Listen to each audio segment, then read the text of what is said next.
तो अब ओपी की सीक्वेंस हमने देखी कि मैक्सिमम ओपी किस में मिलता है, हैलोफाइट्स में। अब इसी ऑस्मोटिक प्रेशर के अकॉर्डिंग हम सेल के बारे में डिस्कस करते हैं। देखिए, when a cell emerge in the water, cell, ना मैं प्लांट सेल की बात कर रहा हूं ना मैं एनिमल सेल की बात कर रहा हूं, अभी मैं सिर्फ सेल की बात कर रहा हूं कि एक सेल को अगर वाटर में रखा जाए तो देखिए सेल के अंदर जो है साइटोप्लाज्म है, तो साइटोप्लाज्म का मतलब है प्योर वाटर तो नहीं है। अब सेल के अंदर प्योर वाटर नहीं है, इसका मतलब सेल में सॉल्यूशन है, सॉल्वेंट भी है और सॉल्यूट भी है। लेकिन सेल के बाहर सराउंडिंग में तो सिर्फ वाटर है, मींस ओनली सॉल्वेंट है। तो वाटर का कंटेंट सेल के बाहर क्या है, ज्यादा, और सेल के अंदर क्या है, कम है। तो वाटर ऑटोमेटिकली अपनी higher concentration to lower concentration cell membrane से होता हुआ साइटोप्लाज्म में एंटर करेगा। अब जब वो एंटर करेगा बाहर से वाटर अंदर, तो सेल के अंदर जो साइटोप्लाज्म है उसका वॉल्यूम बढ़ेगा,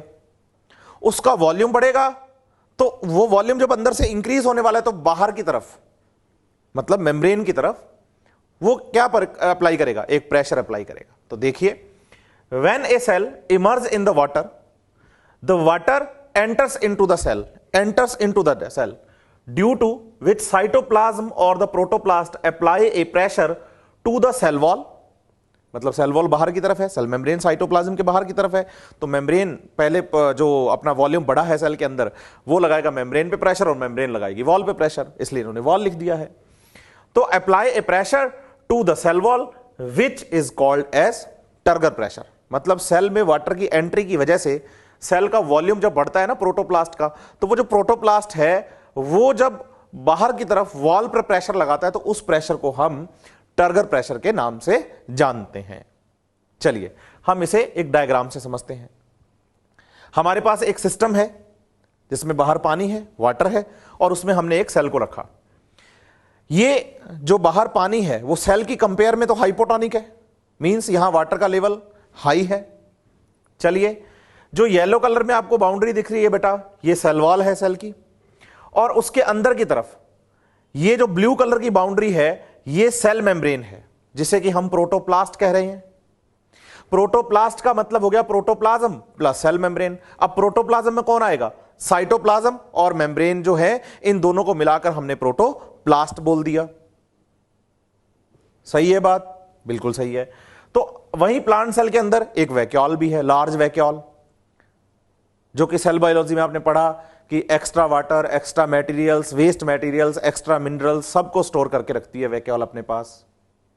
तो एक प्लांट सेल है जिसमें आउटर मोस्ट बाउंड्री कौन है, सेल वॉल है, उसके अंदर की तरफ सेल मेम्ब्रेन है, अंदर साइटोप्लाज्म है, साइटोप्लाज्म, मेम्ब्रेन, प्रोटोप्लाज्म सबको मिलाकर हमने क्या बोल दिया है, प्रोटोप्लास्ट बोल दिया है। सही है।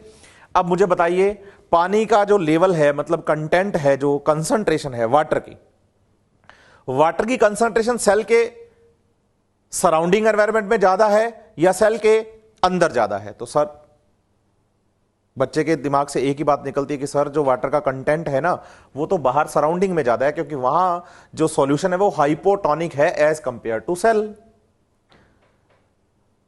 ठीक है, अब बात निकल के आती है कि वाटर सेल के अंदर जाएगा या सेल से बाहर आएगा। तो बात आती है कि सर पानी अगर बाहर ज्यादा है तो वाटर ऑटोमेटिकली अगर मूव करेगा तो अपनी higher concentration to lower concentration move करेगा। मींस जो वाटर मॉलिक्यूल्स हैं वो बाहर सराउंडिंग से सेल के अंदर एंटर करेंगे। जब ये वाटर मॉलिक्यूल्स सराउंडिंग एनवायरनमेंट से सेल के अंदर एंटर करेंगे तो सेल का वॉल्यूम इंक्रीज होगा। जब सेल का वॉल्यूम इंक्रीज होगा तो अंदर से जो प्रोटोप्लास्ट है वो बाहर की तरफ क्या करने वाला है, प्रेशर लगाने वाला है, क्योंकि वॉल्यूम बढ़ रहा है। और ये जो प्रेशर बाहर की तरफ वॉल की तरफ लगेगा, वॉल की तरफ बाहर की तरफ लगेगा प्रोटोप्लास्ट का, इसी प्रेशर को तो हमने क्या बोला है, इसी प्रेशर को सर हमने टर्गर प्रेशर बोला है। इन शॉर्ट आप इसे टीपी लिख रहे हैं। टीपी मींस टर्गर प्रेशर है। लेकिन आप देखिए, प्लांट सेल में outermost boundary cell wall है, और जब आप सेल बायोलॉजी में सेल वॉल के बारे में पढ़ते हैं, सेल के बारे में जब आप पढ़ते हैं तो सेल वॉल का जब आप डिस्कस करते हैं तो आपको पता चलता है कि जो सेल वॉल है वो एक रिजिड बाउंड्री है। अब रिजिड है, हार्ड है, तो इसका मतलब जब प्रोटोप्लास्ट अंदर से इस पर प्रेशर लगाएगा तो ये वॉल भी बाहर से अंदर की तरफ एक प्रेशर अप्लाई करेगी, और इस प्रेशर को हम WP in the sense wall pressure के नाम से जानेंगे। इसका मतलब जब सेल में वाटर की एंट्री की वजह से प्रोटोप्लाज्म का वॉल्यूम बढ़ेगा तो उस प्रोटोप्लाज्म के वॉल्यूम के बढ़ने की वजह से जो प्रेशर लगेगा वो प्रेशर अंदर से बाहर की तरफ जो कि प्रोटोप्लास्ट अप्लाई कर रहा है, उस प्रेशर को तो बोलेंगे हम TP, और जो उसी समय साइमल्टेनियसली वॉल जो प्रेशर अप्लाई कर रही होगी किस पर, प्रोटोप्लास्ट पर, उसे हम नाम देंगे वॉल प्रेशर। फिर अगर देखा जाए WP कौन है, वॉल प्रेशर है, TP कौन है, टर्गर प्रेशर है, बिल्कुल है। और यह भी याद रखेंगे कि इस सेल में जो टर्गर प्रेशर है उसकी वैल्यू वॉल प्रेशर के इक्वल है, मतलब जितना TP लग रहा है उतना ही वॉल प्रेशर लग रहा है, और जितना वॉल प्रेशर है उतना ही TP है, इक्वल है दोनों वैल्यूज। तो turgor pressure is not applicable for the free solution, for free solution turgor pressure applicable नहीं है। देखिए एक बात यहां समझनी है हमें कि इस सेल के अंदर पानी एंटर कर रहा है, इसीलिए ही तो टर्गर प्रेशर अप्लाई हो रहा है। फ्री सॉल्यूशन में वाटर एंटर नहीं कर सकता बाहर से। एक छोटा सा एग्जांपल दे दूं मैं आपको, जैसे मान लीजिए एक बोतल है, ठीक है, प्लास्टिक बोतल, लोहे की, आयरन की, कोई भी बोतल, एक बोतल, एल्यूमिनियम की, जो भी बोतल, एक बोतल है बस, उसकी कैपेसिटी है 1 लीटर की। आप उसमें 1 लीटर का कोई भी एक सॉल्यूशन भर दीजिए, पूरा 1 लीटर, जितनी उसकी कैपेसिटी उतना मटेरियल आपने उसमें सॉल्यूशन भर दिया। कैपेसिटी से ज्यादा आप एक भी वाटर मॉलिक्यूल अंदर एंटर नहीं करवा सकते, और जब तक जरूरत से ज्यादा पानी अंदर नहीं आएगा प्रेशर अप्लाई नहीं होगा। इसलिए फ्री सॉल्यूशन में पानी आ नहीं सकता तो हम क्या कह सकते हैं कि turgor pressure not applicable for the free solution, क्योंकि उसमें पानी एंटर नहीं करता एक्स्ट्रा, लिमिट जितना ही पानी आएगा। फिर it is only applicable for the osmotic system. Osmotic system term आ गई, मतलब ऑस्मोसिस के लिए हमें एक मेम्ब्रेन चाहिए बच्चे। अगर दो सॉल्यूशन आपस में एक मेम्ब्रेन से सेपरेट है ना, तो वाटर जो है, जो सॉल्वेंट है, वो अपनी higher concentration to lower concentration move करेगा अक्रॉस द मेम्ब्रेन। तो हम कह रहे हैं कि ऑस्मोसिस या ऑस्मोटिक प्रेशर जो टर्म है वो ऑस्मोटिक सिस्टम के लिए एप्लीकेबल है, फ्री सॉल्यूशन के लिए एप्लीकेबल नहीं है। फिर plant cell does not burst when placed in pure water due to the wall pressure. अगर आप किसी प्लांट सेल को वाटर में या हाइपोटोनिक सॉल्यूशन में रखते हैं तो वाटर की एंट्री की वजह से इस सेल में इसका वॉल्यूम तो बढ़ेगा, सेल का वॉल्यूम जो है ना अंदर मटेरियल का वो तो बढ़ेगा क्योंकि वाटर एंट्री हुई है, लेकिन सेल फटेगी नहीं, बस्ट नहीं होगी। क्यों नहीं होगी? क्योंकि बाहर से वॉल इसको प्रोटेक्ट करने के लिए है, मैकेनिकल सपोर्ट देने के लिए है।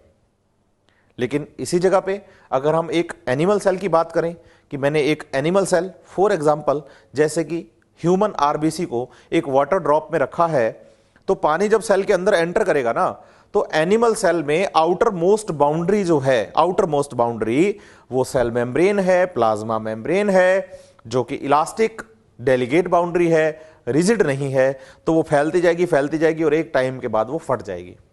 तो इसका मतलब प्योर वाटर में जो एनिमल सेल्स हैं वो बस्ट हो जाती हैं, लेकिन प्लांट सेल्स नहीं होती हैं। इसका रीजन है कि प्लांट सेल्स में आउटर मोस्ट बाउंड्री रिजिड है और सेल वॉल है, जो कि टर्गर प्रेशर के अपोजिट में एक प्रेशर, वॉल प्रेशर अप्लाई करती हैं, और उस वॉल प्रेशर की वजह से वो सेल बची रहती है। बट एनिमल सेल बस्ट, ये साफ साफ लिखा है मैंने कि एनिमल सेल तो फट जाती है प्योर वाटर में रखने पर। फिर देखिए, turgor pressure is ultimately responsible for the enlargement and extension growth of the cell. देखिए, जब आप ग्रोथ पढ़ते हैं किसी भी प्लांट की, चाहे आपने प्लांट एनाटॉमी पढ़ा हो या फिजियोलॉजी में मैं आपको ग्रोथ पढ़ाऊंगा, तो आप ग्रोथ में एक्सपेंशन पढ़ते हैं सेल्स का, जिसे कि हम एलोंगेशन कहते हैं कि सेल्स डिवाइड करती हैं, उसके बाद एलोंगेट करती हैं, फिर मैच्योर होती हैं डिफरेंशिएट होकर। तो एलोंगेशन का मतलब है सेल अपना साइज इंक्रीज कर रही है। कोई भी सेल अपना साइज इंक्रीज करे तो साइज इंक्रीज करने में सेल को अंदर से कोई प्रेशर चाहिए जो कि सेल का साइज इंक्रीज करवा सके। सोचिए, अगर ये एक प्लांट सेल अभी नई नई बनी है और इसकी आउटर मोस्ट जो सेल है वो अभी बिल्कुल फ्रेश न्यू बनी हुई सेल वॉल है, और जो सबसे पहले सेल वॉल बनती है उसे प्राइमरी सेल वॉल कहते हैं, और वो होती है इलास्टिक। तो इसका मतलब अगर इस सेल पे सेल वॉल मतलब पानी अंदर जाए और सेल जो है उसमें टर्गर प्रेशर डेवलप हो ना, और अगर बाहर वाली सेल वॉल रिजिड ना होकर थोड़ी इलास्टिक हो तो इस सेल को फैलने देगी वो। लेकिन वो फैलेगी कब? जब पानी अंदर जाएगा। अंदर जाएगा तो प्रेशर डेवलप होगा, उस प्रेशर का नाम टर्गर प्रेशर है। उस टर्गर प्रेशर की वजह से जब सेल का वॉल्यूम बढ़ेगा तो वॉल्यूम बढ़ने की वजह से बच्चे इस सेल का साइज बढ़ेगा। तो आप बता सकते हैं कि सेल में जो एनलार्जमेंट है, सेल में जो एलोंगेशन है, सेल का जो एक्सपेंशन है, उसमें हेल्प करता है कौन? Turgor pressure. टर्गर प्रेशर उसमें हेल्प करता है। तो बेसिक बात जो यहां हम जान रहे हैं वो हम टर्गर प्रेशर के बारे में जान रहे हैं। अब इससे रिलेटेड बातों को हम आगे और अच्छे से क्लियर करते हैं। पहले हमें यह क्लियर करना था कि टर्गर प्रेशर क्या होता है। अब इस टर्गर प्रेशर के अकॉर्डिंग हम आगे और बातें करते हैं। और जनरली बच्चे जितनी भी बातें मैं यहां आपको समझाने वाला हूं वो मैं प्लांट सेल के बेस पर ही बताने वाला हूं, क्योंकि हम प्लांट फिजियोलॉजी में ट्रांसपोर्ट इन प्लांट्स पढ़ रहे हैं। देखिए, अब आप देखिए कि हमारे पास एक सेल वैसा का वैसा ही सेटअप है।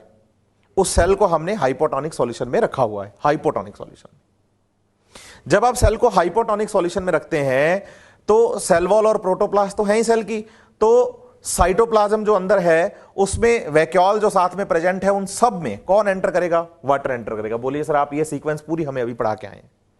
सेल वॉल प्रोटोप्लास्ट को क्रॉस करता हुआ जो वाटर है वो साइटोप्लाज्म में एंटर करेगा, वैक्यूल में एंटर करेगा, इनका वॉल्यूम बढ़ेगा। इनका वॉल्यूम बढ़ेगा तो टर्गर प्रेशर अप्लाई होगा, टर्गर प्रेशर अप्लाई होगा तो वॉल प्रेशर भी अप्लाई होगा। सेम चीज चल रही है। तो इसका मतलब यह हुआ कि यहां पर जब पानी अंदर जा रहा है और प्रोटोप्लास्ट अंदर से टर्गर प्रेशर लगा रहा है तो वॉल और मेम्ब्रेन के बीच में यहां पर कोई भी गैप नहीं मिलने वाला है। बिल्कुल सटी हुई होंगी वॉल और मेम्ब्रेन एक दूसरे के साथ, क्योंकि मेम्ब्रेन अंदर से वॉल पर क्या लगा रही है? प्रेशर, और बाहर से वॉल मेम्ब्रेन पर प्रेशर लगा रही है। तो दोनों एक दूसरे के बिल्कुल क्या है? सटी हुई हैं, चिपकी हुई हैं। बीच में कोई भी प्रेशर, कोई भी गैप नहीं है, क्योंकि यहां टर्गर प्रेशर लग रहा है। और टर्गर प्रेशर की डायरेक्शन कैसी होती है? टर्गर प्रेशर की डायरेक्शन होती है प्रोटोप्लास्ट टू सेल वॉल, मतलब बाहर की तरफ। तो ऐसी सेल जिसमें कि turgor pressure due to the entry of water applicable है, अप्लाई हो रहा है, ऐसी सेल को बच्चे हम टर्जिड सेल कहेंगे। तो आप बताइए, जब किसी सेल को हाइपोटोनिक सॉल्यूशन में रखा जाता है या वाटर में रखा जाता है तो वो प्लांट सेल टर्जिड हो जाती है। और टर्जिड सेल में टर्गर प्रेशर अप्लाई होता है, और टर्गर प्रेशर पॉजिटिव हम कंसीडर करेंगे क्योंकि टर्गर प्रेशर लग रहा है। कहां? हम कहेंगे प्रोटोप्लास्ट टू सेल वॉल, अंदर से बाहर की तरफ। तो एक कंडीशन तो ये बनी। अब सेम डायग्राम हमें देखिए, ये डायग्राम तो मैंने आपको समझाया है बनाकर। ये ऐसा डायग्राम आपको एनसीईआरटी में मिलेगा। जो मैंने समझाया वो मैंने बनाया है आपकी स्टडीज को इजी करने के लिए, आपको समझाने के लिए। लेकिन एनसीईआरटी में हमें टर्जिड सेल का डायग्राम ये वाला मिलने वाला है, और वो हमें कह रही है कि भाई वाटर अंदर एंटर कर रहा है, वाटर अंदर एंटर कर रहा है, इसका ये सेल क्या हो गई है? टर्जिड हो गई है। और ध्यान दीजिएगा बच्चे, टर्जिड सेल में वैक्यूल का साइज बड़ा होता है। उसका कारण है क्योंकि वाटर अंदर एंटर कर रहा है ना, तो एक्स्ट्रा वाटर कहां स्टोर होगा? एक्स्ट्रा वाटर सर वैक्यूल में स्टोर होगा। तो वैक्यूल का साइज बड़ा है। कौन सी सेल में? टर्जिड सेल में। चलिए, ये बात हुई टर्जिड सेल की। दूसरा, सेम सेटअप है, सेम सेटअप है। सेल है, सेल में सेल वॉल और प्रोटोप्लास्ट है, लेकिन जो बाहर सॉल्यूशन है ना वो सेल का आइसोटोनिक सॉल्यूशन है। आइसोटोनिक का मतलब है कि जितनी कंसंट्रेशन अंदर है उतनी ही कंसंट्रेशन बाहर है, मतलब दोनों तरफ वाटर लेवल इक्वल है। तो वाटर का नेट मूवमेंट क्या है? जीरो है। वाटर का नेट मूवमेंट जीरो है। ये डबल एरो यहां पर ये शो कर रहा है कि जितना वाटर अंदर जाएगा उतना ही वाटर बाहर आएगा। मूवमेंट जीरो नहीं है, नेट मूवमेंट जीरो है। और नेट मूवमेंट जीरो होने का मतलब हो गया कि यहां ऑस्मोसिस नहीं हो रहा है। ऑस्मोसिस टर्म हम हमेशा तब बोलते हैं जब एक नेट डायरेक्शन होती है वाटर मूवमेंट की, सॉल्वेंट की। तो यहां नेट डायरेक्शन तो जीरो है, नेट मूवमेंट तो जीरो है, लेकिन वाटर मूव दोनों तरफ ही कर रहा है। जितना अंदर से बाहर आ रहा है उतना ही बाहर से अंदर भी जा रहा है। ऐसी सेल जो कि आइसोटोनिक सॉल्यूशन में है, अंदर और बाहर की कंसंट्रेशन इक्वल है, तो इसका मतलब अंदर के वॉल्यूम पर कोई भी फर्क नहीं पड़ रहा है। ऐसी सेल को हम फ्लैसिड सेल के नाम से जानते हैं। एक ढीली ढाली सेल है बच्चे।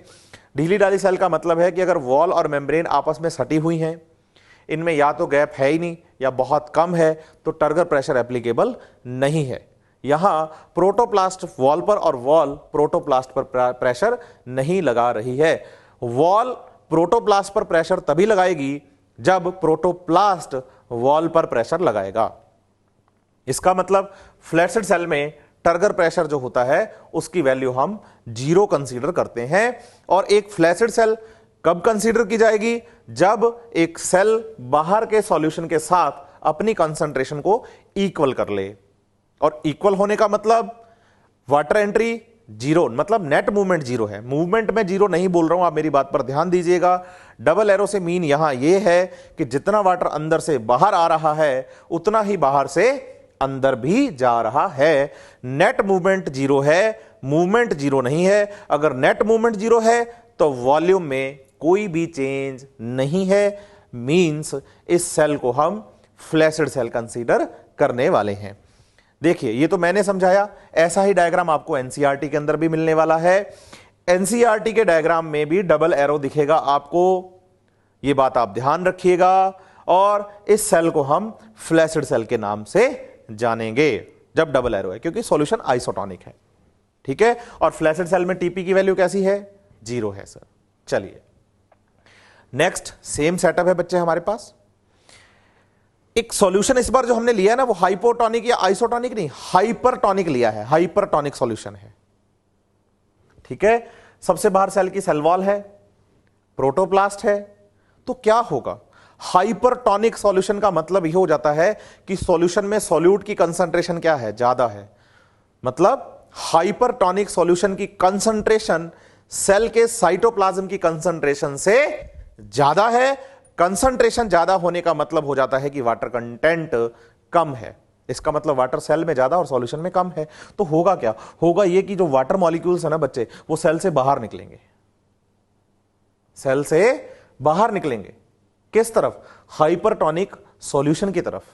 इसका मतलब जो प्रोटोप्लास्ट है ना, वो अंदर की तरफ श्रिंक होगा। श्रिंक होगा वो, मतलब वॉल से दूर हटेगा। किस तरफ? अंदर की तरफ। देखिए, जो प्रोटोप्लास्ट है वो क्या हो रहा है? श्रिंक हो रहा है। वॉल और मेम्ब्रेन के बीच में गैप बन रहा है। बात आती है, वॉल और मेम्ब्रेन के बीच में जो गैप बन रहा है, उस गैप में क्या है? तो बताइए, उस गैप में हाइपरटोनिक सॉल्यूशन है।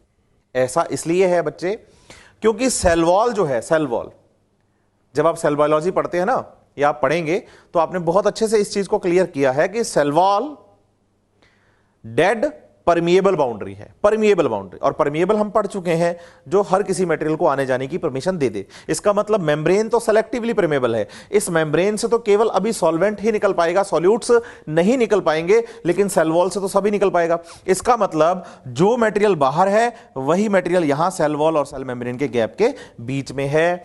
एनसीईआरटी ने हमसे यह क्वेश्चन पूछा है ये बातें पढ़ाते टाइम कि भाई बताइए आप कि जब किसी सेल को हाइपरटोनिक सॉल्यूशन में रखा जाता है और सेल का जो प्रोटोप्लास्ट है वो श्रिंक हो जाए, प्रोटोप्लाज्म जो है वो श्रिंक हो जाए, तो बताइए उस प्रोटोप्लास्ट और सेल वॉल के बीच में जो गैप है, उस गैप में क्या होगा? तो हमारा आंसर होगा सर, उसमें हाइपरटोनिक सॉल्यूशन होगा। ऐसी सेल्स जो कि श्रिंक हो रही हैं, जिनका प्रोटोप्लास्ट श्रिंक हो रहा है, इसे हम कहते हैं प्लाज्मोलाइज्ड सेल, और इस प्रोसेस को हम बोलेंगे प्लाज्मोलाइसिस। इसका मतलब जब किसी सेल को हम हाइपरटोनिक सॉल्यूशन में रखते हैं तो सेल का वॉल्यूम कम हो जाता है, प्रोटोप्लाज्म का, प्रोटोप्लास्ट का वॉल्यूम कम हो जाता है, क्योंकि पानी उस सेल में से बाहर निकल जाएगा। देखिए, जब पानी बाहर निकलेगा तो सेल क्या हो जाएगी? श्रिंक हो जाएगी। तो देखिए आप, अगर ये मेम्ब्रेन प्रेशर वॉल पर बाहर की तरफ लगाती बाहर की तरफ लगाती तो मैं कहता टीपी पॉजिटिव है, प्रेशर नहीं लगाती तो मैं बोलता टीपी 0 है। सही है ना? लेकिन इस बार तो जो प्लाज्मा मेम्ब्रेन है, जो प्रोटोप्लास्ट है, वो अंदर की तरफ श्रिंक हो रहा है। इसका मतलब वॉल से आप दूर जा रहे हैं, वॉल की तरफ जा रहे हैं पॉजिटिव, वॉल के साथ सटे हुए हैं कोई प्रेशर नहीं 0, वॉल से दूर जा रहे हैं अंदर की तरफ, तो डायरेक्शन के अकॉर्डिंग हम एक प्लाज्मोलाइज्ड सेल में टर्गर प्रेशर की वैल्यू को नेगेटिव कंसीडर करेंगे, नेगेटिव कंसीडर करेंगे अकॉर्डिंग टू डायरेक्शन। हम एज्यूम करते हैं टर्गर प्रेशर, सेल नहीं कह रही कि हां भाई मेरा टर्गर प्रेशर नेगेटिव है, नहीं नहीं, वो तो हम अपनी स्टडी को इजी करने के लिए एज्यूम कर रहे हैं, कंसीडर कर रहे हैं नेगेटिव। हम कह रहे हैं वॉल की तरफ लगेगा पॉजिटिव, वॉल के बिल्कुल साथ सटी हुई मेम्ब्रेन है लेकिन प्रेशर नहीं 0, फ्लैसिड सेल।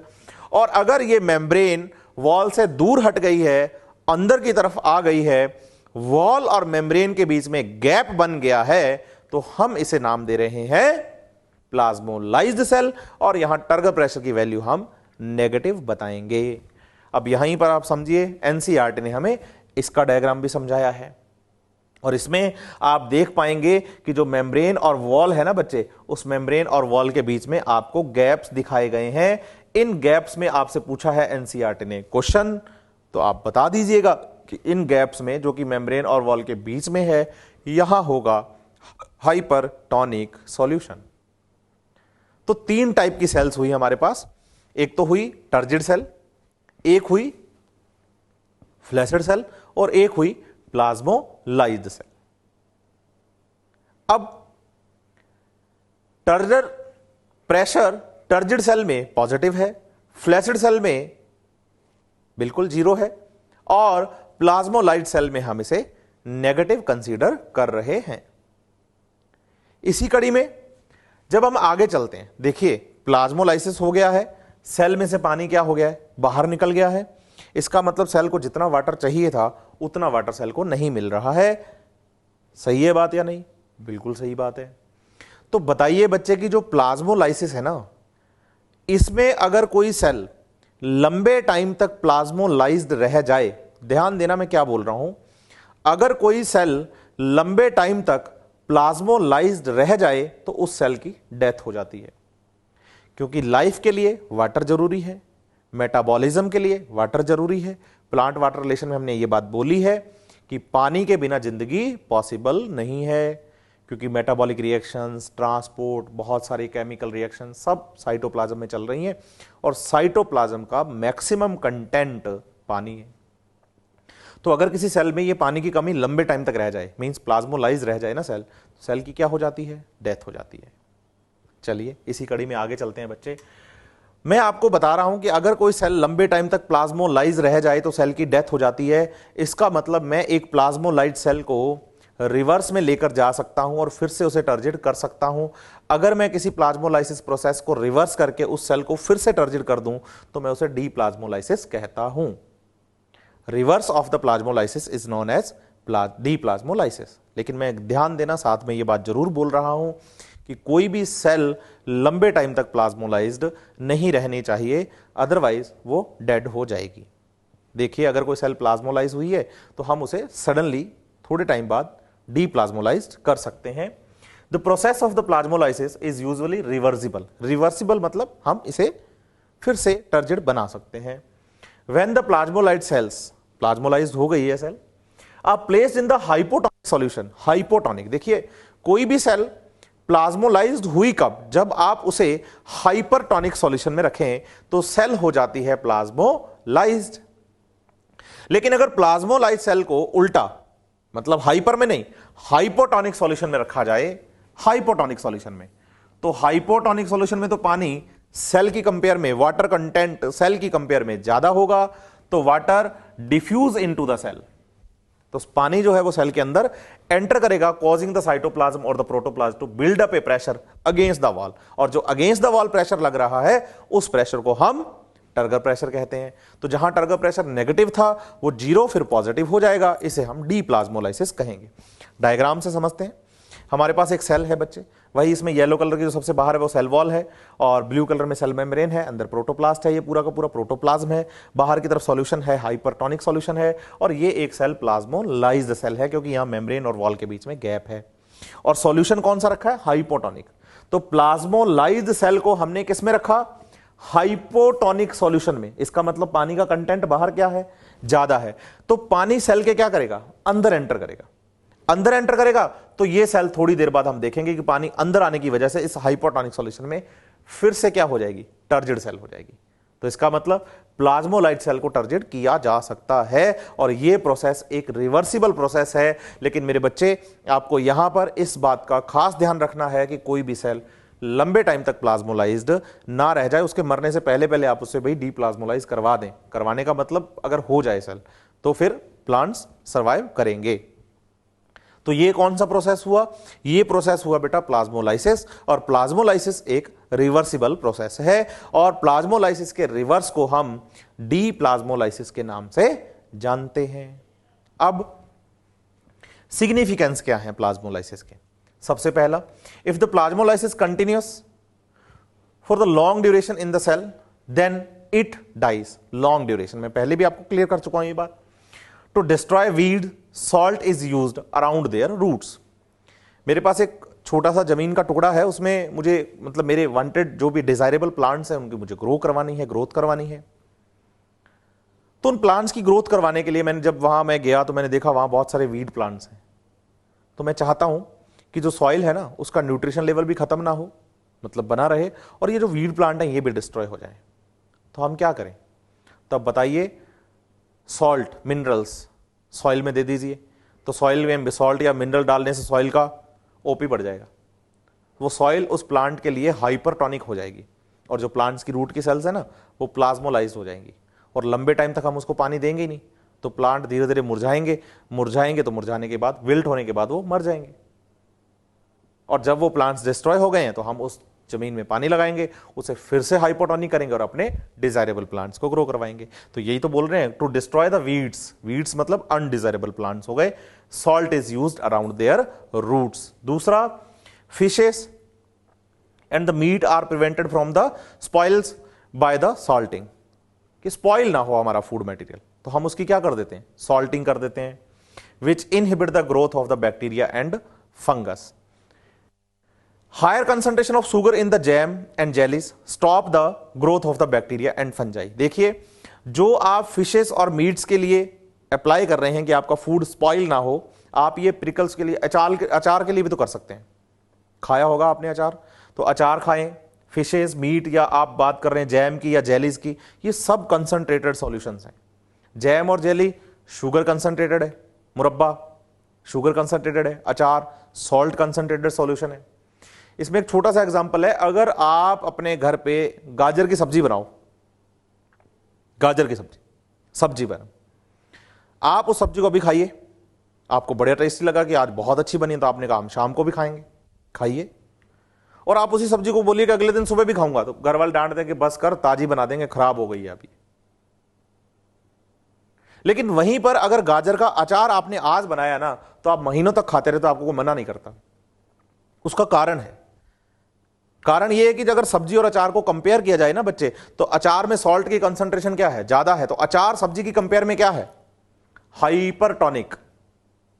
हां, हाइपरटोनिक है, तो इसका मतलब अगर किसी टाइम पे अचार के डिब्बे का ढक्कन खुला भी रह गया तो भी कोई दिक्कत नहीं है कि बाहर से कोई बैक्टीरिया वगैरह अगर अंदर जाएगा ना, तो वो क्या हो जाएगा, प्लाज्मोलाइज हो जाएगा, श्रिंक हो जाएगा, सेल्स मर जाएंगी।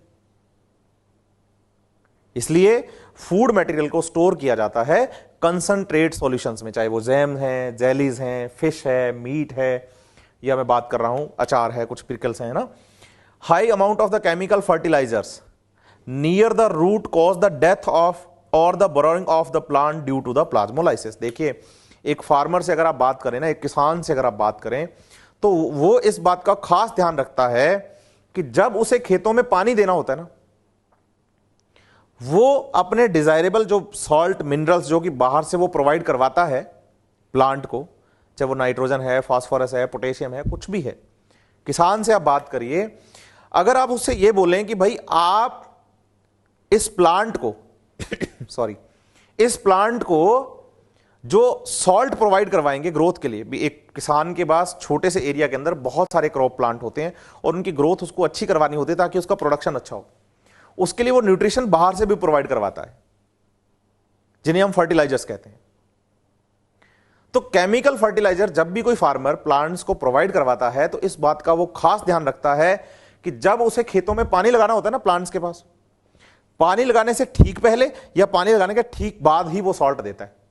उसका कारण है क्योंकि अगर आपने सिर्फ सॉल्ट दिए और सॉइल में पानी नहीं डाला तो इसका मतलब जो सॉइल है वो हाइपरटोनिक हो जाएगी, और हाइपरटोनिक होने का मतलब है कि जो प्लांट है वो पानी को एब्जॉर्ब अच्छे से नहीं कर पाएंगे, तो उनकी ग्रोथ पर सीधा इफेक्ट है उसका। इसलिए इस बात का वो खास ध्यान रखते हैं कि जो सॉल्ट या फर्टिलाइजर्स दिए जाएं वो तो या तो पानी देने के बाद सडन दिए जाएं हाथों हाथ, या पानी देने से ठीक पहले दिए जाएं, या पानी के साथ दिए जाएं। लेकिन पानी का होना जरूरी है क्योंकि अगर पानी ज्यादा नहीं होगा ना बेटा तो सॉइल हाइपरटोनिक हो जाएगी और जो रूट्स है ना, सेल्स उनकी क्या हो जाएंगी, डीप्लाज्मोलाइज्ड हो जाएंगी। इसलिए प्लाज्मोलाइसिस को हम अपने सिग्निफिकेंस के अकॉर्डिंग भी पढ़ सकते हैं कि भाई इनका हम यूज भी करते हैं। ऐसा नहीं कि सिर्फ नेगेटिव एस्पेक्ट ही लेकर चलना है, चीजों के पॉजिटिव एस्पेक्ट्स भी होते हैं। तो इसी सीक्वेंस में बच्चों जो हमारा नेक्स्ट टॉपिक है ना, वो टॉपिक क्या है, diffusion pressure defect, in short DPD, और suction pressure, in short SP. पहले तो मैं आपको याद करवा दूं, पिछले लेक्चर्स में जब मैंने ऑस्मोटिक प्रेशर आपको पढ़ाया था तो मैंने सॉल्यूट प्रेशर भी बोला। सॉल्यूट प्रेशर को हमें एसपी नहीं बोलना, एसपी का मतलब सक्शन प्रेशर है। जब भी आपको क्वेश्चन में या कहीं बुक में एसपी लिखा हुआ मिले ट्रांसपोर्टेंट प्लांट्स में, तो आप उसे सक्शन प्रेशर कंसीडर करेंगे, या हम बोल सकते हैं diffusion pressure defect. Diffusion pressure हम पढ़ के आए हैं, डिफ्यूज होने वाले मॉलिक्यूल्स का प्रेशर है जो कि सिस्टम पर लगता है, उसे हमने बोला है डिफ्यूजन प्रेशर। और डिफेक्ट का मतलब है कमी। जब डिफ्यूजन प्रेशर में कमी आ जाए तो हम वो जो कमी आई है उसे डिफ्यूजन प्रेशर डिफेक्ट के नाम से जानते हैं। अब ये क्या है, इसका क्या सिग्निफिकेंस है, क्या यूज है, इसके बारे में हम डिस्कस करने वाले हैं। सबसे पहले तो मैं बात दो बोल के आया हूं, decrease in the diffusion pressure of the water. Diffusion pressure of the water और the solvent in any system. किसी भी सिस्टम में अगर वाटर का या सॉल्वेंट का डिफ्यूजन प्रेशर क्या हो गया है, कम हो गया है, in any system by addition, addition क्या, solute, is called as DPD. अगर आपने सिस्टम में डाल दिए हैं सॉल्यूट्स तो डीपी हो जाता है कम और ओपी बढ़ जाता है, इसी को हम डीपीडी कह रहे हैं। जितना डीपी कम हो रहा है वही डीपीडी है। कैसे है समझने वाले हैं।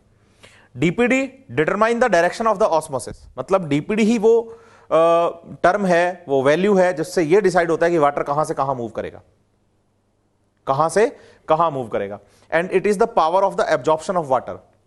इसका मतलब जहां डीपी की कमी ज्यादा होती है ना वहां वाटर आता है, और जहां डीपी ज्यादा होता है ना वहां से वाटर जाता है। ऐसे याद कर लो, जहां डीपी की वैल्यू ज्यादा, डीपी की वैल्यू, डीपीडी नहीं बोल रहा, जहां डीपी की वैल्यू ज्यादा मतलब डिफ्यूजन प्रेशर ज्यादा, और जहां डीपी की वैल्यू कम मतलब डिफ्यूजन प्रेशर कम, तो पानी high DP to low DP आता है। लेकिन इसको अगर उल्टा करें तो जहां डीपी ज्यादा है ना वहां डीपी में कमी कम है, मतलब डीपीडी की वैल्यू कम है। लेकिन जहां डीपी कम है ना वहां डीपीडी की वैल्यू ज्यादा है, क्योंकि डीपी में कमी ज्यादा है। तो पानी डीपी तो चलता है हाई टू लो, लेकिन डीपीडी चलता है लो टू हाई। इसीलिए इसे सॉल्यूशन का एब्जॉर्प्शन या सक्शन भी कहते हैं। इसलिए आप इसे suction pressure, absorption pressure, diffusion pressure defect को डीपीडी को बोल रहे हैं। और this is also known as the demand of water in the cell. वही बात है, सॉल्यूशन या सेल की डिमांड है ये। जितना ज्यादा सॉल्यूट होगा ना उतना कम डीपी होगा, जितना कम डीपी होगा उतना ज्यादा डीपीडी होगा, क्योंकि वो कमी ही तो डीपीडी है, वो कमी ही डीपीडी है। फॉर एग्जाम्पल मेरे पास 100 रुपए हैं और मुझे 100 रुपए ही चाहिए किसी सामान को खरीदने के लिए, तो बताओ मेरे पास कमी कितने की है, 0, क्योंकि जितने आपको चाहिए उतने आपके पास हैं। लेकिन मुझे कुछ चीज 100 रुपए की खरीदनी है, लेकिन मेरी जेब में 90 रुपए हैं। क्या मेरे पास रुपए नहीं है? नहीं, रुपए तो हैं, लेकिन क्या पूरे हैं? नहीं सर, कम है। कितने कम है? 10 कम है। ये जो 10 की कमी है ना, जो डिफरेंस है डिजायरेबल से जो एक्चुअल वैल्यू के बीच का जो डिफरेंस है, इसी डिफरेंस को हम डीपीडी कह रहे हैं बेटा। तो इसका मतलब डीपी अगर कम है ना तो डिजायर डीपी से जो एक्चुअल वैल्यू ऑफ डीपी है, इन दोनों के बीच का जो मैग्नीट्यूड है वही डीपीडी है। तो इसका मतलब जितना डीपी कम होता जाएगा उतना ये मैग्नीट्यूड मैक्सिमम से बढ़ता जाएगा। इसलिए बोल रहे हैं हम कि जहां डीपी कम वहां डीपीडी ज्यादा। इसका मतलब डीपी कब कम होगा? जब सॉल्यूट कंसंट्रेशन बढ़ेगी, क्योंकि सॉल्यूशन में आप सॉल्यूट बढ़ाते जाइए, डीपी कम होता जाएगा, ओपी बढ़ता जाएगा, इसका मतलब डीपीडी भी बढ़ता जाएगा। तो बोलिए DPD directly proportional to solute concentration.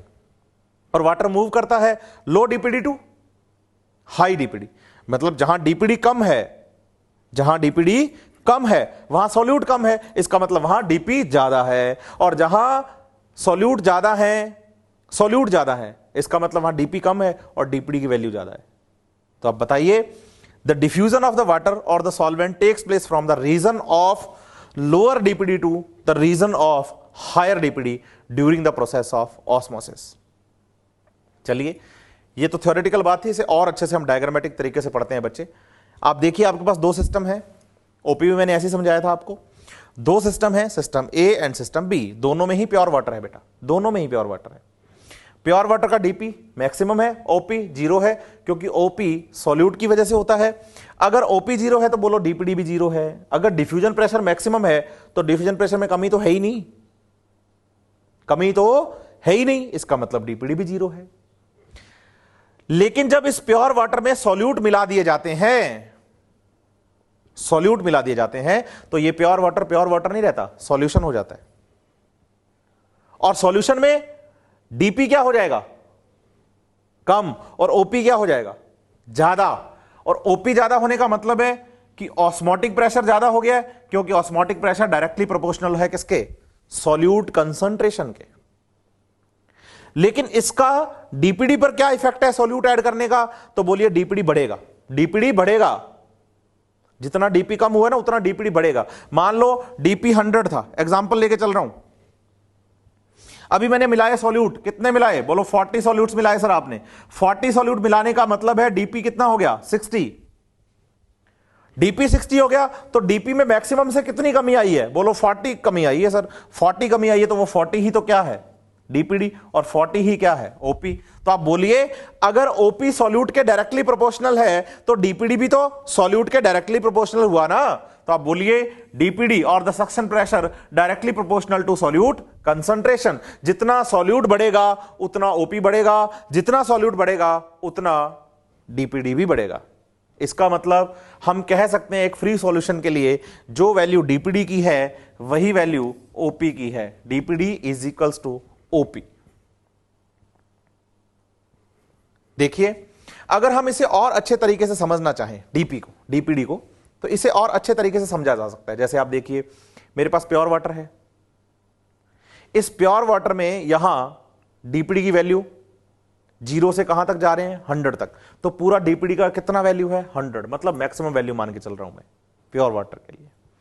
लेकिन वहीं पर अगर हम सॉल्यूशन की बात करें, तो सॉल्यूशन में डीपी देखो यहां तक कम हो गया क्योंकि सॉल्यूट मिलाए गए हैं, सही है। मान लो ये कितना हो गया? ये 60 है डीपी, तो कितना डीपी कम हो गया? 40 कम हो गया। ये जो 40 कम हुआ ना, हरे रंग का जो आपको डिफरेंस मैग्नीट्यूड दिख रहा है मैक्सिमम से, तो प्योर वाटर का डीपी मैक्सिमम था, सॉल्यूशन का डीपी कम हो गया। अब सॉल्यूशन का जो एक्चुअल डीपी है और प्योर वाटर का जो मैक्सिमम डीपी है, इन दोनों के बीच का जो मैग्नीट्यूड है वही तो डीपीडी है। तो इसका मतलब ये मैग्नीट्यूड बढ़ता है जैसे जैसे सॉल्यूट मॉलिक्यूल्स बढ़ते जाते हैं। ये मैग्नीट्यूड बढ़ता है जैसे जैसे सॉल्यूट्स बढ़ते जाते हैं।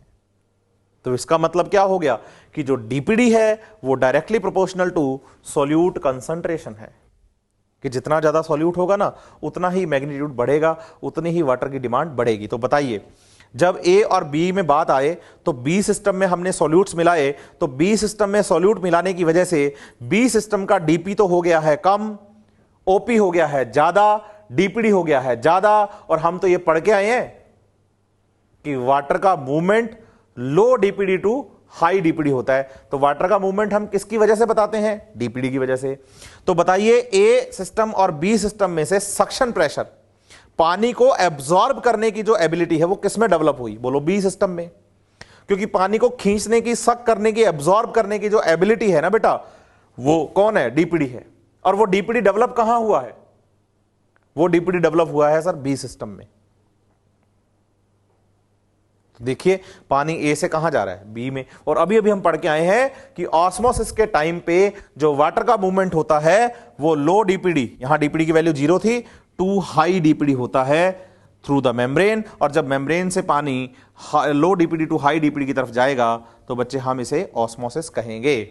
याद करिए जब मैं आपको ऑस्मोसिस पढ़ा रहा था तो मैंने ये बात बोली थी कि ऑस्मोटिक प्रेशर सॉल्यूट का है, लेकिन वाटर का मूवमेंट सॉल्यूट की वजह से नहीं, सॉल्यूट नहीं वाटर को मूव करवा रहा, वाटर का मूवमेंट किसी और वजह से हो रहा है, और वो वजह आज आपको मैं बता रहा हूं कि वाटर का जो ऑटोमेटिकली मूवमेंट हो रहा है ना अपनी lower concentration, higher concentration to lower concentration, वो हो रहा है डीपीडी की वजह से, डीपीडी की वजह से।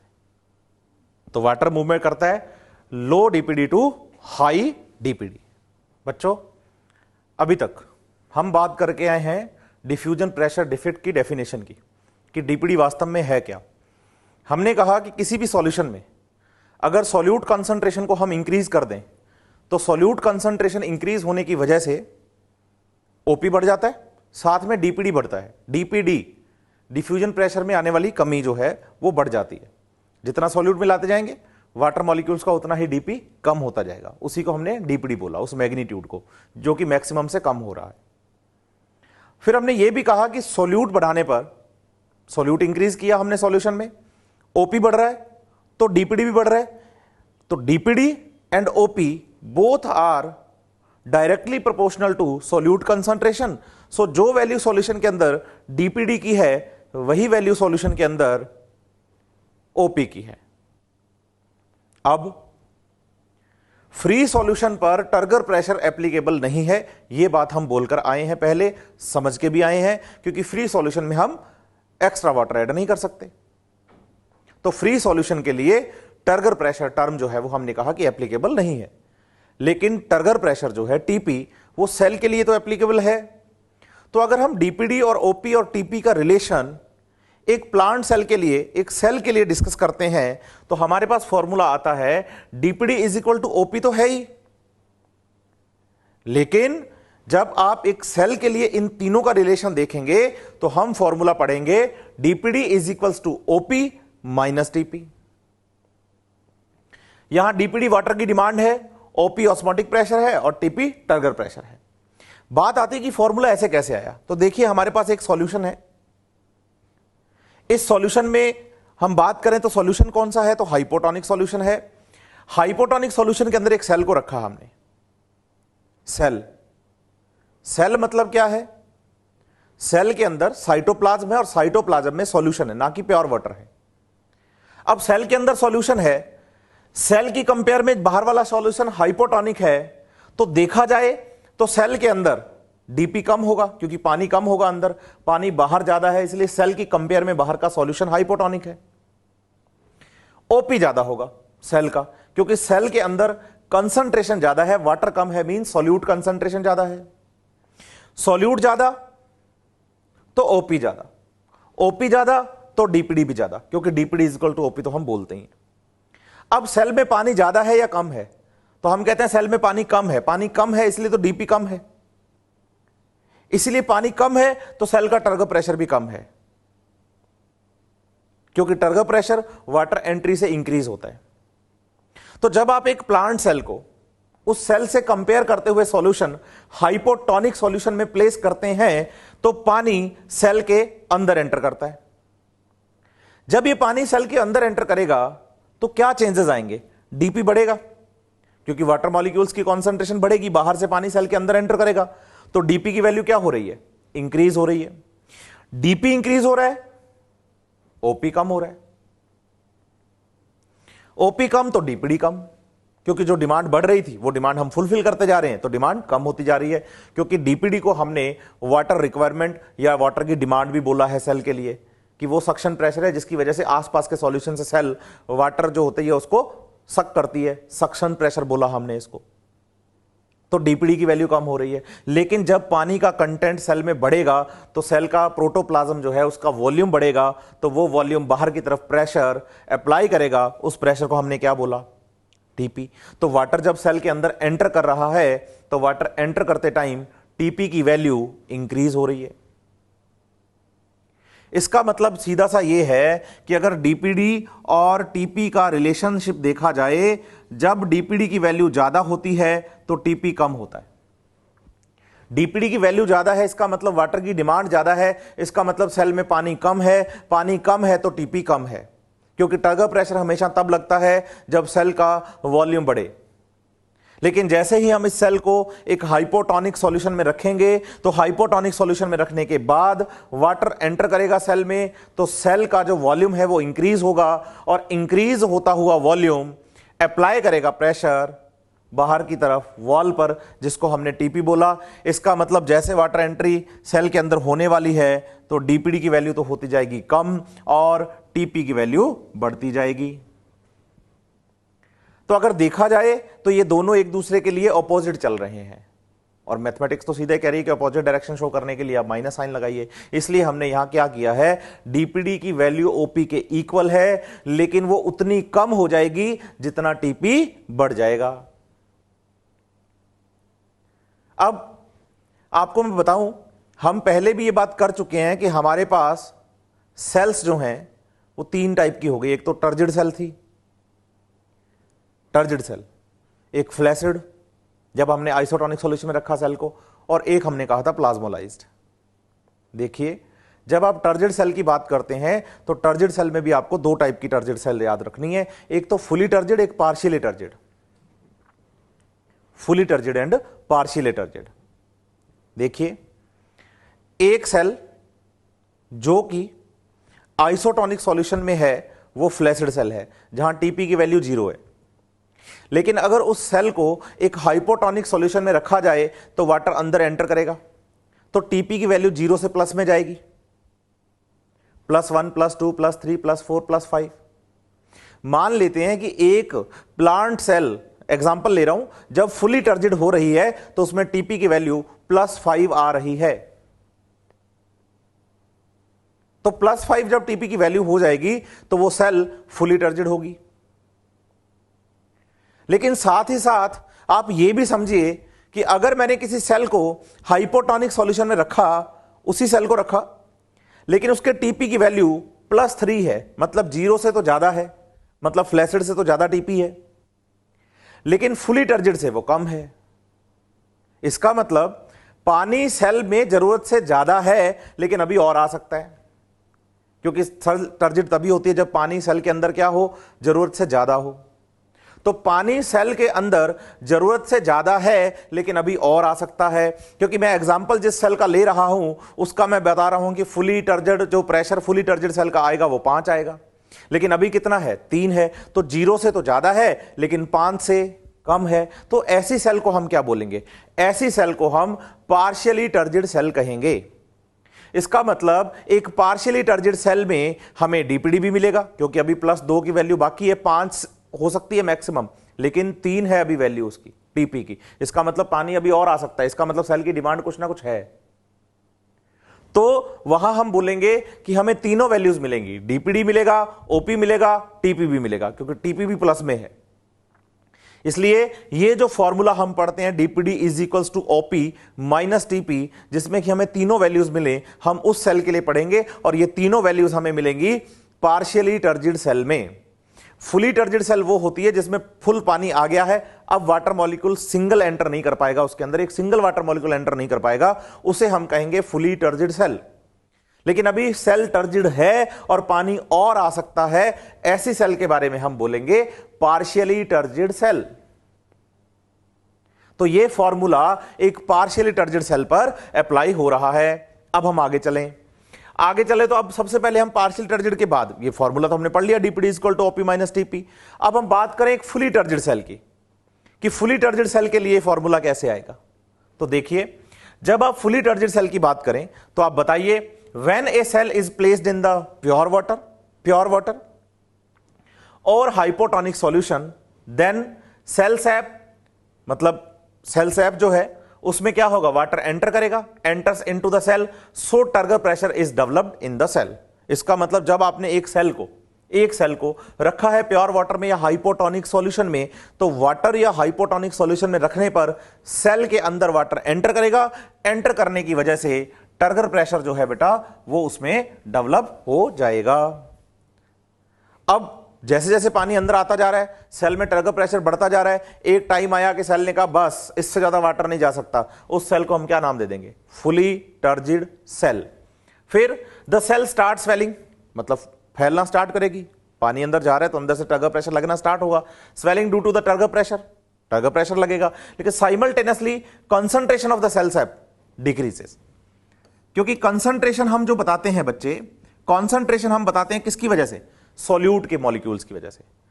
तो इसका मतलब आप वाटर कंटेंट बढ़ाते जा रहे हैं, मींस आप सॉल्वेंट बढ़ाते जा रहे हैं। सॉल्वेंट बढ़ाते जाएंगे तो सेल की जो कंसंट्रेशन है सेल सेप की, साइटोप्लाज्म की, वो क्या हो रही है? डिक्रीज हो रही है due to the continuous inflow of the water.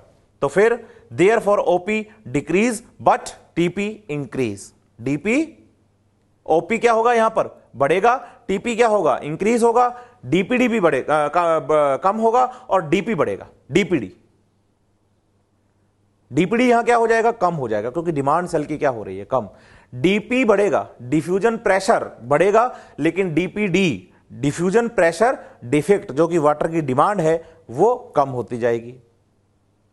अब अगर हम चले वैल्यू ऑफ द टीपी, जो टीपी की वैल्यू आएगी वो क्या हो जाएगी? इक्वल हो जाएगी किसके? ओपी के। क्यों हो जाएगी? क्योंकि डीपीडी यहां पर क्या हो जाना है? जीरो। हमने फॉर्मूला पढ़ा है DPD is equals to OP minus TP. एक फुली टर्जिड सेल की बात की जाए तो एक फुली टर्जिड सेल में डीपीडी में जीरो कर देने वाला हूं। कैसे? तो मैं बताता हूं। कंटिन्यूअस इनफ्लो ऑफ वाटर, पानी जो है वो कंटिन्यूअस सेल के अंदर एंटर करता जाएगा। जब वाटर मॉलिक्यूल्स सेल में कंटिन्यूअस एंटर करते जाएंगे और एक टाइम आएगा कि सेल कहेगी मैं फुली टर्जिड हो गई हूं, अब इससे ज्यादा वाटर मेरे अंदर नहीं आ सकता, तो इसका मतलब यह हो गया कि वहां पर सेल की डिमांड कितनी हो जाएगी? जीरो। और हमने फॉर्मूला पढ़ा है DPD is equal to OP minus TP. तो आप देखिए अगर हम डीपीडी जीरो कर देंगे तो ओपी और टीपी की वैल्यू एक दूसरे के क्या हो जाएंगी? इक्वल। इसलिए कह रहे हैं कि एक फुली टर्जिड सेल में ओपी और टीपी की वैल्यू एक दूसरे के क्या हो जानी है? इक्वल। तो पढ़िए, when the value of the TP is equals to the OP the DPD become 0. At this stage cell become fully turgid. Therefore in fully turgid cell, ये एग्जांपल अपने पास fully turgid cell का diagram NCERT का पहले भी हम पढ़ चुके हैं। तो आएगा DPD is equals to OP minus TP, तो हमने फॉर्मूला पढ़ा है ऑलरेडी ऐसा। लेकिन जब हम कह रहे हैं कि सेल की जो वाटर डिमांड है वो क्या हो गई है? जीरो। डीपीडी क्या हो गया है? जीरो। तो मेरे पास फॉर्मूला क्या होगा? OP is equals to TP. और जितना मुझे ओपी मिल रहा है उतना ही मुझे टीपी मिल रहा है। मतलब मेरे पास डीपीडी की वैल्यू क्या हो जानी है? जीरो हो जानी है। तो देखिए फॉर्मूला है DPD is equals to OP minus TP. ठीक है। जब ओपी और टीपी एक दूसरे के इक्वल हो जाएंगे वाटर एंट्री की वजह से, जब स्टार्टिंग थी ना सेल की तब ओपी ज्यादा था, टीपी कम था, लेकिन जैसे जैसे वाटर एंटर करता गया ना तो टीपी की वैल्यू क्या होती गई? बढ़ती गई। तो एक टाइम आया कि टीपी की वैल्यू ओपी के क्या हो गई है? इक्वल हो गई है। और जब ये इक्वल हो गई है तो ओपी माइनस टीपी कितना हो जाएगा? जीरो। तो मैं कह दूंगा कि डीपीडी जीरो है। इसका मतलब एक फुली टर्जिड सेल के अंदर वाटर डिमांड नहीं होती। एक टर्जिड सेल में वाटर डिमांड होती है, लेकिन एक फुली टर्जिड सेल के अंदर वाटर डिमांड नहीं होती है। तो एक टर्जिड सेल के लिए फॉर्मूला है DPD is equals to OP minus TP. लेकिन ये टर्जिड कैसी है? पार्शियली टर्जिड है, फुली नहीं। क्योंकि फुली टर्जिड सेल में डीपीडी की वैल्यू जीरो हो जाएगी। क्यों? क्योंकि सेल की जितनी भी वाटर डिमांड थी ना बच्चे वो फुलफिल हो चुकी है। अब वाटर डिमांड फुलफिल हो गई है, इसका मतलब क्या हो गया है? डीपीडी की वैल्यू जीरो हो गई। ये हम बात कर रहे हैं किसके लिए? एक फुली टर्जिड सेल के लिए। यहां एक छोटी सी बात आपको याद रखनी है बच्चे, अगर आपसे पूछ लिया जाए कि मैक्सिमम टर्गर प्रेशर कौन सी सेल में होता है? मैक्सिमम टर्गर प्रेशर, तो आप बताइए maximum turgor pressure is found in fully turgid cell. क्योंकि एक सेल में जितना टर्गर प्रेशर डेवलप होना था वाटर एंट्री की वजह से, वो सबसे ज्यादा कहां डेवलप हुआ है? एक फुली टर्जिड सेल में डेवलप हुआ है। तो देखिए एक फुली टर्जिड सेल में टर्गर प्रेशर मैक्सिमम है बाकी सेल्स की कंपेयर में। और ये जो मैक्सिमम वैल्यू है ना टर्गर प्रेशर की, वो किसके इक्वल है? ओपी के इक्वल है। तो maximum value of the turgor pressure for a plant cell is equals to OP. इसका मतलब यह हुआ कि टर्गर प्रेशर कभी भी ओपी से ज्यादा नहीं हो सकता। टर्गर प्रेशर जो है उसकी वैल्यू हम ओपी से ज्यादा नहीं पढ़ने वाले। चलिए नेक्स्ट जो केस है हमारे पास वो फ्लैसिड सेल का है बेटा। फ्लैसिड सेल में हमने टीपी जीरो पढ़ा है, हम ये पास्ट में पढ़ के आए हैं बच्चे। फ्लैसिड सेल में हमने टर्गर प्रेशर की वैल्यू जीरो पढ़ी थी, क्योंकि हमने कहा था एक सेल को जब हमने आइसोटोनिक सॉल्यूशन में रखा तो सेल थोड़ी देर में फ्लैसिड हो जाती है, जितना वाटर बाहर है उतना ही वाटर अंदर है। इसका मतलब प्रोटोप्लाज्म जो है वो सेल के साथ चिपका हुआ, वॉल के, सेल वॉल के साथ चिपका हुआ तो है, लेकिन सेल वॉल पर कोई प्रेशर नहीं लगा रहा है। तो हमने कहा टीपी की वैल्यू जीरो है। If the cell is flaccid state, then its TP or the WP would be zero, and value of the DPD would be equals to the OP। Formula हमने पढ़ा है DPD is equals to OP minus TP। TP में यहां zero बोल रहा हूं तो simple सी बात है कि मेरे पास डीपीडी और ओपी एक दूसरे के इक्वल होंगे फ्लैसिड सेल के लिए। तो देखिए एक फ्लैसिड सेल का डायग्राम ऐसा हम पढ़ चुके हैं। डबल एरो यहां इंडिकेट कर रहा है, रिप्रेजेंट कर रहा है कि भाई डायनामिक इक्विलिब्रियम है, दोनों तरफ वाटर कंटेंट इक्वल कंसंट्रेशन में है, जितना वाटर सॉल्यूशन में है उतना ही वाटर सेल के अंदर भी है। तो प्रोटोप्लाज्म जो है वो सेल पर, सेल वॉल पर कोई भी प्रेशर अप्लाई नहीं कर रहा है। मींस इस सेल के अंदर टीपी या वॉल प्रेशर जो है बच्चे, टर्गर प्रेशर या वॉल प्रेशर जो है उसकी वैल्यू जीरो है। जब इनकी वैल्यू जीरो है तो हम बोलते हैं कि जो डीपीडी है या एसपी है उसकी वैल्यू ओपी के बराबर रहेगी। इसका मतलब एक फ्लैसिड सेल में भी टर्गर प्रेशर आपको नहीं पढ़ना। आपने फ्री सॉल्यूशन में भी नहीं पढ़ा है टर्गर प्रेशर को, आप फ्लैसिड सेल में भी नहीं पढ़ रहे हैं। किसे? वेरी गुड, टर्गर प्रेशर को। नेक्स्ट जो केस है हमारे पास वो प्लाज्मोलाइज सेल का है बच्चे। कंडीशन जो है नेक्स्ट हमारे पास वो एक प्लाज्मोलाइज सेल की कंडीशन है। और प्लाज्मोलाइज सेल में हमने कहा था कि टीपी टर्गर प्रेशर हम नेगेटिव कंसीडर करते हैं, नेगेटिव एज्यूम करते हैं। सेल ने नहीं कहा था कि मेरा टर्गर प्रेशर नेगेटिव है, लेकिन हमने स्टडीज को इजी करने के लिए एक प्लाज्मोलाइज सेल का टर्गर प्रेशर नेगेटिव एज्यूम किया था। देखिए sometime the value of the turgor pressure is negative as in the plasmolyse cell. कि जो प्लाज्मोलाइज सेल है उसके लिए टर्गर प्रेशर की वैल्यू मतलब टीपी जो है बेटा, उस टीपी को हम कैसा पढ़ने वाले हैं? उस टीपी को सर हम नेगेटिव पढ़ने वाले हैं। पॉजिटिव किस में है? टर्जिड में। जीरो किस में है? फ्लैसिड सेल में। और नेगेटिव किस में है? तो प्लाज्मोलाइज सेल में टर्गर प्रेशर की वैल्यू नेगेटिव होती है। देखिए ये एक प्लाज्मोलाइज सेल का एग्जांपल है जहां सेल वॉल और सेल मेम्ब्रेन के बीच में गैप है, और हम कह रहे हैं ये गैप इसलिए बना क्योंकि सेल में से वाटर निकलकर बाहर गया। तो आप देखिए जब एक प्लाज्मोलाइज सेल के बारे में आप बात करेंगे तो formula DPD is equals to OP plus TP हो जाएगा। कैसे बताइए? यहां टीपी की वैल्यू नेगेटिव है और DPD is equals to OP minus और whole bracket minus TP. DPD is equals to OP minus bracket में माइनस टीपी लिखा है हमने क्योंकि हमारे पास टर्गर प्रेशर की वैल्यू नेगेटिव है। तो नेगेटिव नेगेटिव प्लस हो जाएगा, तो फॉर्मूला हो जाएगा DPD is equals to OP plus TP. इसका मतलब एक प्लाज्मोलाइज सेल में वाटर की डिमांड सबसे ज्यादा है, उससे कम फ्लैसिड सेल में, और सबसे कम किसमें? टर्जिड सेल में। और फुली टर्जिड सेल में तो वाटर डिमांड होती ही नहीं है, जीरो है। फुली टर्जिड सेल में वाटर डिमांड है ही नहीं। तो इसका मतलब वाटर डिमांड की अगर सीक्वेंस पढ़ी जाए तो मैक्सिमम वाटर डिमांड कहां पर है? मैक्सिमम वाटर डिमांड है प्लाज्मोलाइज सेल में, उससे कम फ्लैसिड में, उससे कम टर्जिड में, और है ही नहीं फुली टर्जिड में। फुली टर्जिड सेल के अंदर डीपीडी जीरो हो जाता है, मींस वाटर डिमांड वहां है ही नहीं, वहां तो वाटर डिमांड की बात ही नहीं करनी हमने। तो इसी सीक्वेंस में demand of water in the cell अगर देखें हम तो हम बोलते हैं बेटा कि प्लाज्मोलाइज सेल में वाटर डिमांड जो है वो मैक्सिमम है। डीपीडी सीक्वेंस दे रहे हैं हम। उससे कम किस में है? फ्लैसिड सेल में। उससे कम किस में है? पार्शियली टर्जिड या नॉर्मल सेल के अंदर। और सबसे कम है फुली टर्जिड सेल में। फुली टर्जिड सेल में टर्गर प्रेशर की वैल्यू जीरो है, सॉरी डीपीडी की वैल्यू जीरो है। टीपी तो मैक्सिमम है फुली टर्जिड सेल का, डीपीडी की वैल्यू ही जीरो है। तो हम ये डिमांड ऑफ वाटर के लिए सीक्वेंस पढ़ रहे हैं, तो इसमें बोलिए कि फुली टर्जिड सेल में डीपीडी की वैल्यू जीरो होती है और सबसे ज्यादा प्लाज्मोलाइज सेल में। तो ये सीक्वेंस आपको पता रहेगी, इससे फॉर्मूला से आप समझ जाएंगे। बातें हम कर चुके हैं। अब देखिए, हमने ये भी बोला कि डीपीडी जो है वो सेल के लिए वाटर डिमांड है। तो बताइए वाटर कैसे मूव करेगा? तो हम कहते हैं low demand to high demand water move करता है। वाटर मूव करता है low demand to high demand, मतलब low DPD to high DPD. अब जिसके पास वाटर की डिमांड कम है उसके पास पानी ज्यादा है, और जिसके पास वाटर की डिमांड ज्यादा है उसके पास पानी कम है। तो पानी जाएगा अपनी higher concentration to lower concentration, लेकिन low demand to high demand. Lower DPD to water move करता है हायर डीपीडी, मतलब कम डिमांड से ज्यादा डिमांड की ओर। इसे हम एक एग्जांपल से समझ सकते हैं। मेरे पास दो सेल हैं, cell A and cell B. Cell A का ओपी 30 और टीपी 25 है, और सेल बी का ओपी 25 और टीपी 10 है। आप यहां ध्यान दीजिएगा बच्चे, दोनों ही सेल्स में जो मैंने एग्जांपल लिया है उसमें टीपी की वैल्यू मैंने ओपी से कम ही रखी है।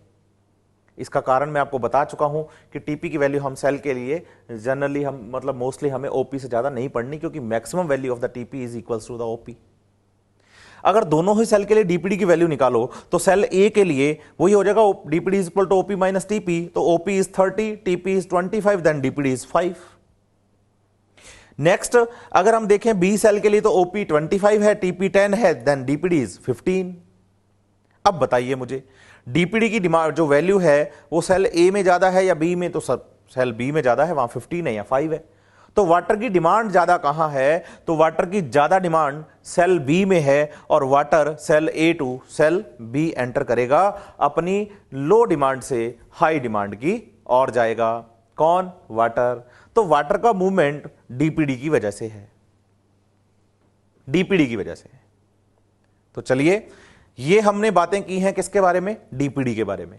डीपीडी के अकॉर्डिंग वाटर मूव करता है। डीपीडी के अकॉर्डिंग हमने जो सेल्स हैं उनमें डीपीडी की वैल्यूज पढ़ी। हमने कहा प्लाज्मोलाइट सेल में सबसे ज्यादा, प्लाज्मोलाइट सेल में डीपीडी की वैल्यू सबसे ज्यादा, और फुली टर्गेट सेल में तो डीपीडी है ही नहीं, जीरो वैल्यू है।